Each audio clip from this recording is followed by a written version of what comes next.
Jeeva today பார்வையாளருக்கு வணக்கம். இன்றைய நேர்காணலில் மூத்த பத்திரிகையாளர், அரசியல் திறனாய்வாளர், வழக்கறிஞர் கோட்டீஸ்வரன் அவர்கள். சார் வணக்கம். சார் வணக்கம். நேயர்களுக்கு அன்பு வணக்கம். இந்த தாவேக அரசு வந்ததிலிருந்து ஒரு விஷயம் சொல்றாங்க, உடனே லஞ்சம் ஒழிஞ்சிருச்சு, ஊழல் ஒழிஞ்சிருச்சுங்கிறாங்க. எனக்கு அது புரியல.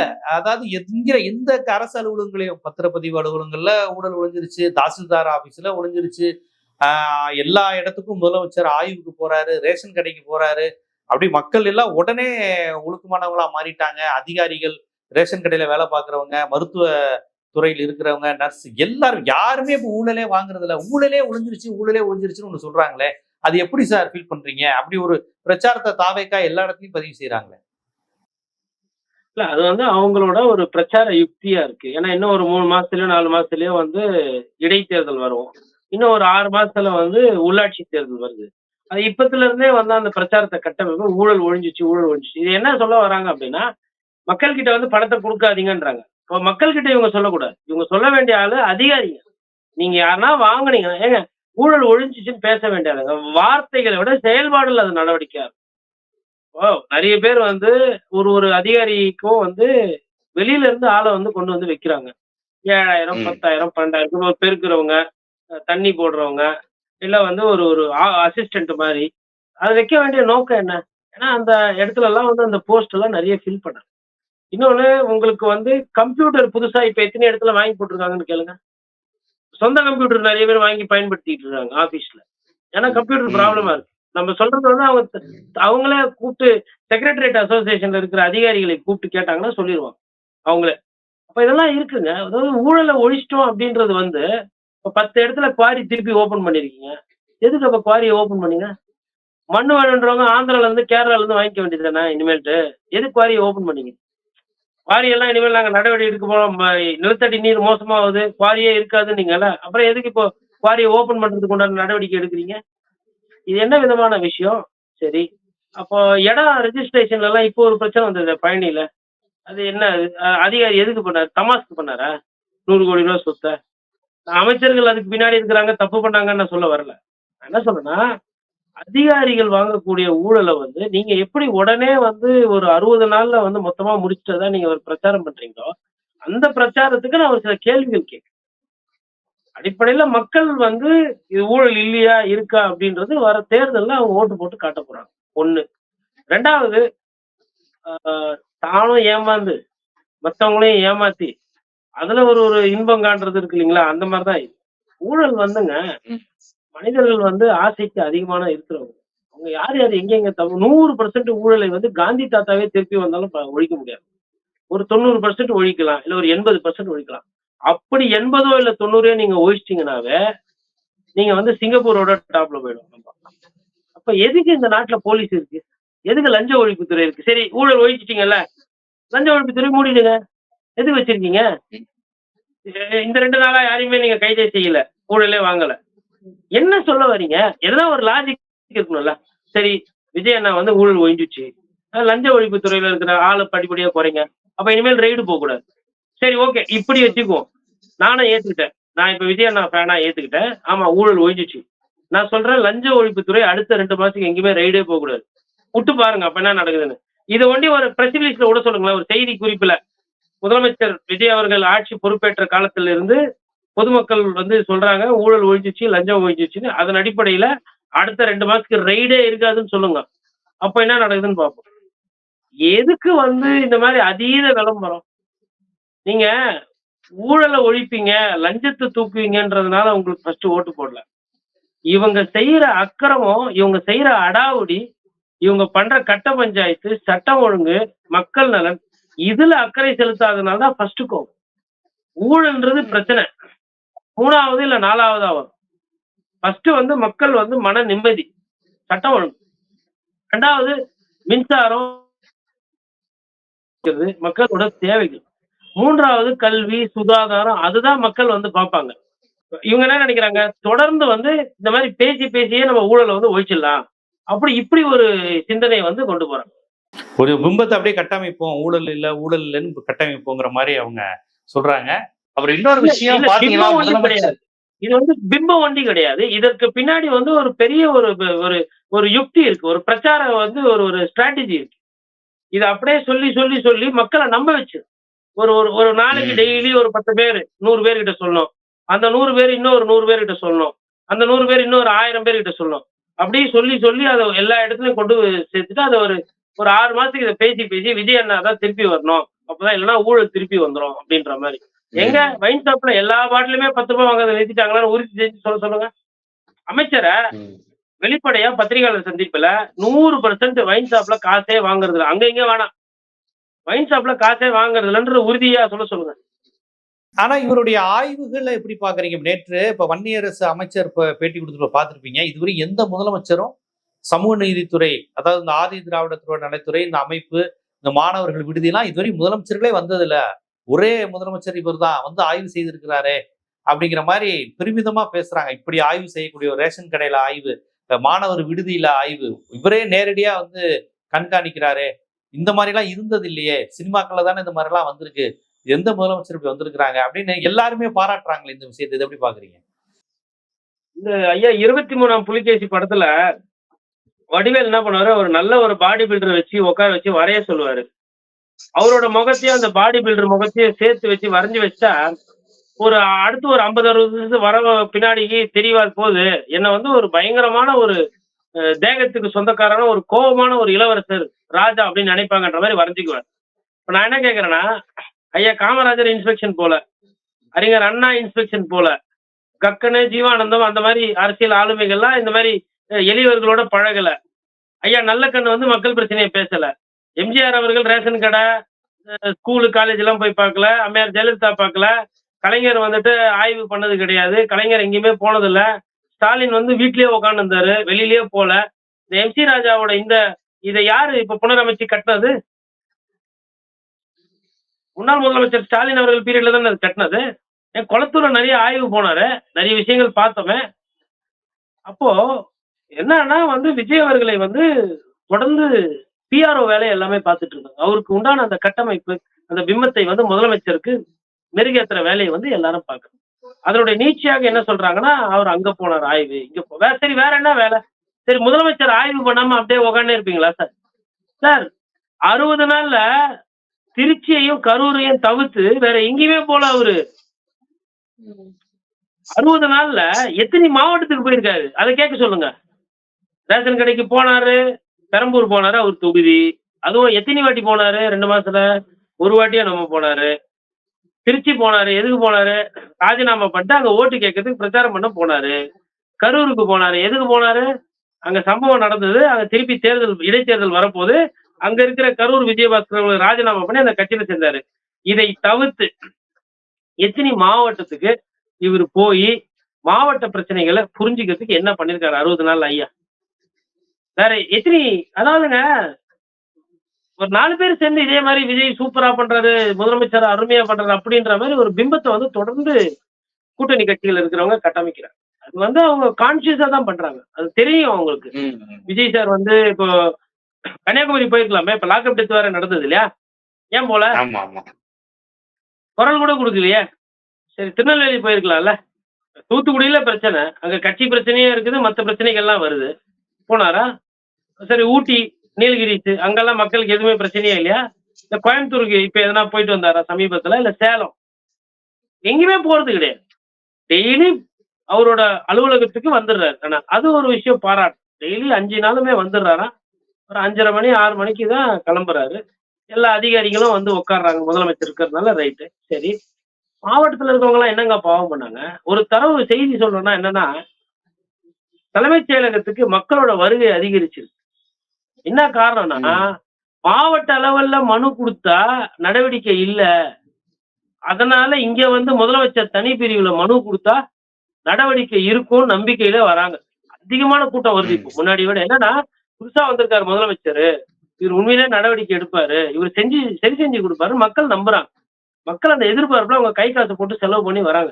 இது உண்டா இல்லையா அப்படின்றது தலைமைச் செயலகத்துல எவ்வளவு பேர் வராங்கன்றத கணக்கு எடுத்து அரசு சொன்னாவே தெரிஞ்சு போயிடும். அப்ப என்ன அர்த்தம்? மாவட்ட தலைநகர்ல கலெக்டர் கிட்டயோ, எஸ்பி கிட்ட குடுக்குற மனு எல்லாம் வேலை செய்யாம வேஸ்ட்டா போகுதுன்னு அர்த்தம். லோக்கல்ல இப்ப நான் ம். திண்டிவனத்துல இருக்கேன்.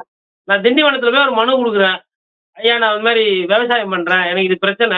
இது சரி செஞ்சு குடுங்கன்னு அங்கேயே அவரு சரி செஞ்சு குடுத்தாருன்னு வச்சுக்கோங்களேன். விழுப்புரத்துலயே. அவரு ஏன் திண்டிவனம் வரப் போறாரு? இப்போ நாகப்பட்டினத்துல ஒருத்தர் இருக்கிறாரு. அவரு வந்து ஒரு மீனவரு. அவருக்கு ஏதோ ஒரு பிரச்சனை. அது அங்க போய் கலெக்டர் கிட்ட சொல்றாரு. நாகப்பட்டினத்திலே முடிஞ்சிச்சுன்னா பிரச்சனை இல்லையே. அவரு ஏன் சென்னை வரப் போறாரு? அதிகமான மக்கள் வராங்க சென்னைக்கு. வந்து கம்ப்ளைண்ட் குடுக்கறதுக்கு வராங்க. முதலமைச்சரோட தனிப்பிரிவுல. ஏன் வராங்க? எதுக்கு வராங்க? விசாரிக்க சொல்லுங்க. இன்னொன்னு முதலமைச்சர் வேற எந்த மாவட்டத்துக்கும் போறதே கிடையாது.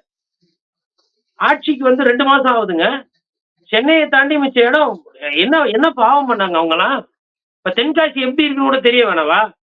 மருந்து கிடைக்காம, பாம்பு கடிச்சு மருந்து கிடைக்காம ஒரு இளைஞன் செத்தான். என்ன ஆய்வு பண்ணீங்க நீங்க?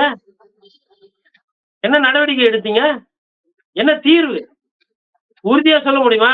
இனிமேல்ட்டு அடுத்த அ ஒரு 55 மாசம், 58 மாசத்துல இனிமேல்ட்டு எங்கேயுமே வந்து நாய் கடியாலயோ, பாம்பு கடியாலோ ஒரு உயிர் போ முடியாதுன்னு யாருன்னா ஒருத்தர தாவேக்கால உறுதியா சொல்லுங்க. இப்ப உதாரணத்துக்கு ஐயா டி. ராஜேந்தரோட பத்திரிகையாளர் சந்திப்புலாம் பார்த்தீங்கன்னா, ஐயா பேசிக்கிட்டு இருப்பாரு. பின்னாடி ஒரு 3, 4 பேர் வந்து அதிகமா சவுண்ட் வரும். அதாவது, ஆமா. "என்ன எங்க தலைவன சீண்டி பார்க்குறீங்கன்னு நெனைக்கிறீங்களா? அவ்வளோதான். ஆ. பொறுத்தாருன்னா அவ்வளோதான்" அப்படின்னோனே, அப்புறம் டி.ஆர். சார் வந்து இப்படி இப்படி பார்த்து, "என்ன என்ன?" அப்படின்னாரு. "இல்ல அவ்வளோதான் ஆ. உங்களுக்கெல்லாம்" அப்படின்ற மாரி. அதுவும் நடிகர் கூல் சுரேஷ் ஐயா வந்து அத நெறைய கூல் நல்லா சுரேஷ். பண்ணியிருப்பாரு. கூல் ஆ. சுரேஷ் தான் பண்ணுவாரு. அதே ஆமா. மாரி இப்ப என்னன்னா, விஜய் சாரோட அந்த பிம்பத்த வந்து முதலமைச்சரோட அந்த பிம்பத்த வந்து கட்டமைக்கிற வேலைய வந்து நெறைய பேர் இப்ப பண்ணிட்டு இருக்காங்க. அதுவும் மாற்றுக் கட்சியில இருந்து போய் சேர்ந்தவங்கலாம் வந்து, இப்படி ஒருத்தர பார்த்திருக்கீங்களான்றாரு. அப்ப அதே மாரி தான் மாணிக்கம் ம். தாக்கூர் ஐயா வந்து என்ன பண்றாருன்னா, காமராஜருக்கு அடுத்து இன்னொரு காமராஜரா வந்து விஜய் சார ஆமா, பார்க்குறாரு. ஆமா. காமராஜர் அ தாத்தாவோட சொத்து என்ன? அவரோட அரசியல் நாணம் என்ன? அவரு வந்து இந்திரா காந்தி எல்லாம் கேள்வி கேட்டவரு. இவரு இங்க ஆமா, ஆமா. இருக்கிறவங்கள கேள்வி கேட்க கூட முயற்சி பண்ணாதவரு. அவர் வந்து கோட் சூட்டா போட்டு சுத்திக்கிட்டு இருந்தாரு. ஆடம்பரத்தை அவர் விரும்பினாரு. இல்ல தனி விமான ஃபிளைட்ல போனாரா எங்கனா? இல்ல அவர் இந்த மாரி பாடி கார்ட்லாம் போட்டுக்கிட்டு இவ்வளவு போலீஸ வச்சுக்கிட்டு பண்ணிக்கிட்டு இருந்தாரா? அ யாரோட அதாவது நான் என்ன கேட்கிறேன்னா, உங்களுக்கு மனசாட்சி இருக்கு. ஐயா மாணிக்கம் தாக்கூருக்கு மனசாட்சி இருக்கு. நீங்க சத்தியமா சொல்லுங்க. ஐயா காமராஜரும், விஜய் சாரும் ஒண்ணுன்னு.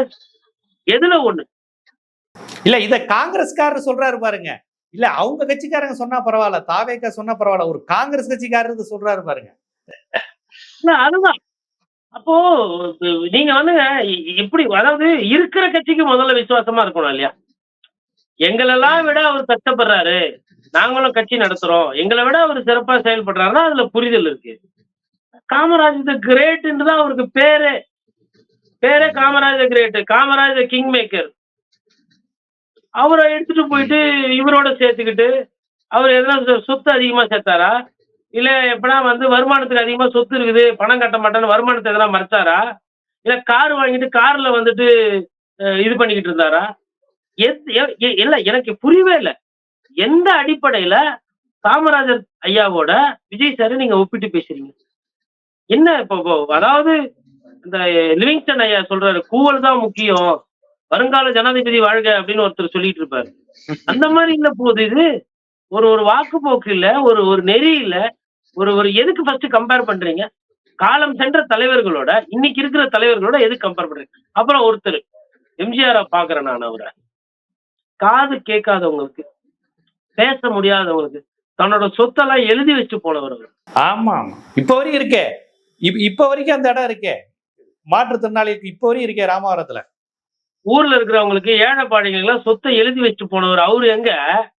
சொத்துக்கு வரி கட்ட மாட்டேன். நான் வரி வந்து கம்மியா தான் வாங்கினேன். எனக்கு எனக்கு வந்து வந்திருக்குது. அது வந்து படம் வாங்குனதுக்கு நான் இவ்வளவு தான் கட்டுவேன், அவ்வளவுதான் கட்டுவேன். கோர்ட்டுக்கு போறவரு எங்க? என்னைக்குன்னா எம்ஜிஆர் வந்து நான் வரி கட்ட மாட்டேன். என்கிட்ட வந்து இது இல்ல, அது இல்ல. அந்த மாரி எதனா ஒரு குற்றச்சாட்டு வந்தது? அவரும் வந்து அரசியல் கட்சி தானே நடத்துனாரு. ஏன் இப்படி எல்லாம் பண்றீங்க? நான் என்ன சொல்றேன்னா சார், விஜய் சார் இன்னைக்கு அவரே எலக்ஷன் நின்னு ஜெயிச்சுட்டு முதலமைச்சர் ஆயிட்டாரு. வெறும் அவரோட ம். பெருமை ஒண்டி பேசுங்க. விஜய் சார் வந்து கண்டிப்பா. பக்கா மாசு. விஜய் சார் சிரிச்சாவே போதும் 10,000 ஓட்டு வரும். விஜய் சார் ஒரு டான்ஸ் ஆடினா போனா அந்த தொகுதியே வெற்றி பெற்றுடலாம். அவர் முகத்த காட்டினாவே போதும். அந்த மண்டலத்தையே ஜெயிச்சிடலாம். அதுக்கப்புறம் அவர் வந்து இளைஞர்கள் கிட்ட அவரு ஃப்ளையிங் கிஸ் குடுத்தா போதும். காட்டின்னு விட்டா போதும். குழந்தைங்க ஓட்டெல்லாம் அள்ளிடலாம். இப்படி அவரோட பெருமை பேசுங்க. அவர எடுத்துட்டு போயிட்டு நீங்க வந்து ஐயா காமராஜர்ன்றீங்க, எம்ஜிஆர்ன்றீங்க. அப்புறம் அம்மையார் ஜெயலலிதாவோட தைரியம் இவர்கிட்ட இருக்காமா. அவரே சொன்னது கிடையாது. எனக்கு அவ்வளவு தைரியம் இருக்கு. நீங்க எதுக்கு சொல்றீங்க? அவரே அம்மையார் ஜெயலலிதா கிட்ட இப்படிதானே நின்றுட்டு இருந்தாரு. பார்த்திருக்கிறோம்ல வீடியோல. அப்புறம் அம்மையார் ஜெயலலிதா கிட்ட பார்த்த அந்த தைரியத்தை பாக்குறேன். அவங்க மோடியா லேடியான்னு கேட்டாங்க. நீங்க நீங்க சொல்லுவீங்களா? அதனால இதெல்லாம் வந்து கொஞ்சம் சப்போர்ட் பண்ணி பேசலாங்க, தப்பு இல்ல. ஏக்கரா கணக்குல எல்லாம் பேசக்கூடாது. ம். இல்ல அவர்கள் என்ன சொல்றாங்க, திமுகல வந்து தாவேக்காவினுடைய சில முக்கிய அமைச்சர்களை குறிவைத்து அவங்க ஏதாவது ஒரு சின்ன தவறு செய்தா கூட பெரிதுபடுத்தி சமூக வலைதளங்கள்ல போட்டுறாங்க. கீர்த்தனால இருந்து சரத்துல இருந்து நிறைய அமைச்சர்கள் பேர் அடிபடுதுல, அதையெல்லாம் இவங்க திமுக காரங்க தான் இது பண்றாங்க. ஒரு கழுகு பார்வையில திமுக இதை பாக்குது. ஆபரேஷன் ஈகிள் மாதிரி பண்ணி அப்படி அமைச்சர்கள் எல்லாம் இது பண்ணி போட்டுறாங்க அப்படிங்கிற மாதிரியான விமர்சனத்தையும் வைக்கிறாங்க. எல்லா அமைச்சர்களையும் அப்படி கழுகு மாதிரி பார்த்து பார்த்து பார்த்து அவங்கள அப்படி புதுசா வந்திருக்கிறாங்க. ஆனா இவங்க அப்படியே விமர்சனங்களை அள்ளி தெளிக்கிறாங்கிற மாதிரிலாம் தாவேக்கா தரப்பு வாதங்கள்ல பேசுறாங்க. சரிங்க. இப்ப முதலமைச்சர் விஜய் அவர்கள் வந்து திமுக அமைச்சர்கள் மீது கேள்விகள் கேட்கலையா? இல்ல உதாரணத்துக்கு முதல்வர் ஸ்டாலின் மீது அவர் குற்றச்சாட்டு வைக்கலையா? அவர் கழுகு பார்வையில விமர்சனம் பண்ற மாதிரி அவரு பேசலையா? ஏங்க இது எல்லா காலத்திலும் இருக்கிறது தானுங்க. எடப்பாடி பழனிசாமிய அவரு வந்து தெரியும், நீங்க எப்படி காலுக்கு கீழே போனீங்க, நீங்க எப்படி பதவி ஏத்துக்கிட்டீங்க தெரியும்னு சொல்லி எவ்வளவு மோசமா பிரச்சாரம் வந்தது. முதலமைச்சர் ஸ்டாலின் மீது அவருக்கு ஜோசியம் சரியில்லை, அவர் கட்டம் சரியில்லை, அவரால் முதலமைச்சரே ஆக முடியாது, எவ்வளவு விமர்சனம் வந்திருக்கு. விமர்சனம் வரதானே செய்யும். விமர்சனம் வருதுன்றதுக்கோசரம் பொய்யா, அதாவது இவர் காமராஜர், இவர் காந்தி, இவரு தான் வாழும் காந்தி, அமைச்சர் கீர்த்தனா வந்து மதர் தெரேசாக்கு அடுத்து இவங்க தான் சமூக சேவைகளை, அப்புறம் இவரு ஐயா ஆதவர்தனம் வந்து இந்த சைடு பார்த்தா ஐயா ஜீவானந்தம், இந்த சைடு பார்த்தா அவர் வந்து ரெட்டமலை சீனிவாசன், இப்படி எல்லாமே பேசிட்டு திருவீங்க. என்ன சொல்ல வரீங்க நீங்க? அவங்கவுங்களா இருக்க விடுங்களேன். இல்ல இப்ப உங்களுக்கு புஷி ஆனந்த பார்த்தா எப்படி தோணுது? அவரை பார்த்தா வாழும் காமராஜ் மாதிரி தோணுதா? என்ன கட்டமைப்பு வைக்கிறீங்க? ஏன் இந்த விளம்பரம் வேலை ஏன் பண்றீங்க? அதான் ஆட்சிக்கு வந்தாச்சு, ஜெயிச்சாச்சு. மக்களுக்கு என்ன செய்வீங்கன்னு தான் முக்கியம். சொன்ன விஷயங்கள், பெரிய விஷயங்கள் எதுவுமே நடக்கல. 2500 ரூபாய் பணம் வரல. விவசாயி கடன் ரத்து பண்ணல முழுசா. 200 யூனிட் ஃப்ரீ, நீங்க கரண்டே இல்ல, கரண்ட் பில்லு கூட வருது. தங்க மோதிரம் போட்ட சொன்னீங்க. அது எத்தனை கேரட்டு, எவ்வளவு பியூரிட்டின்றது இனிமேல் தான் தெரியும். அதுல ஏதோ வந்து அந்த இவங்க நினைக்கிற ரேட்டுக்கும் அந்த கேரட்டுக்கும் சரியா வரலன்னு தரவுகள் இன்னும் ஃபுல்லா வெளியே வரல. அது டெண்டர் டீடைல்ஸ். அப்ப வந்ததுக்கு அப்புறம் தான் அதுக்காக என்ன தெரியும். இந்த மாதிரி இவ்வளவு பிரச்சனைகள் இருக்குது. பெண்கள் வந்து தமிழ்நாடு பூரா ஃப்ரீயா போலான்னு பேசினீங்க. எங்க ஃப்ரீயாவா போறாங்க? பஸ்ஸே ஓடுறது இல்ல. சிபிஎம்ல செல்வா வந்து மாவட்ட செயலர் வந்து ஒரு அறிக்கை விட்டுருக்கிறாரு, பேசியிருக்கிறாரு. பஸ்ஸே நிறைய இடத்துல ஓடுறது இல்லை. இந்த அளவுல தான் இருக்கு ஆட்சியினுடைய லட்சணம். ஆனா விளம்பரம் அதிகமா இருக்கு. ஊழலை ஒழிச்சிட்டோம், மக்கள் சந்தோஷமா இருக்காங்க, மக்கள் கிட்ட பணப்புழக்கம் அதிகமாயிடுச்சு. ஊழல் ஆக்சுவலா வந்து மக்கள் கிட்ட பணப்புழக்கம் கொஞ்சம் குறைஞ்சிக்கிட்டு வருதுன்ற மாதிரி தகவல் வருது. பழைய அளவுக்கு பணப்புழக்கம் இல்ல அப்படின்னு. அது எந்த அளவுக்கு உண்மைன்னு தெரியல. மேபி அந்த பொருளாதார ரிப்போர்ட்லாம் வரும்போது அது நமக்கு ஒரு ஐடியா கிடைக்கும் என்னன்றது. இப்ப இன்னைக்கு காலைல கூட ஒரு செய்தி, 3வது இடத்துல இருக்கான் தமிழகம் அந்த இன்வெஸ்ட்மெண்ட். அது இந்த 2 மாசத்துல தான் அப்படின்னு கூட சொல்லி அட்டு விடலாம். அது பல வருஷங்களா இருக்கிற அந்த ரிப்போர்ட்டுகளை பேஸ் பண்ணி அந்த 3வது பொசிஷன் அது தமிழ்நாடுன்றது தக்க வைக்கிறது. அதனால பார்க்கணும் இவர்களோட ஆட்சியினுடைய லட்சணம் எப்படி போகுதுன்றது.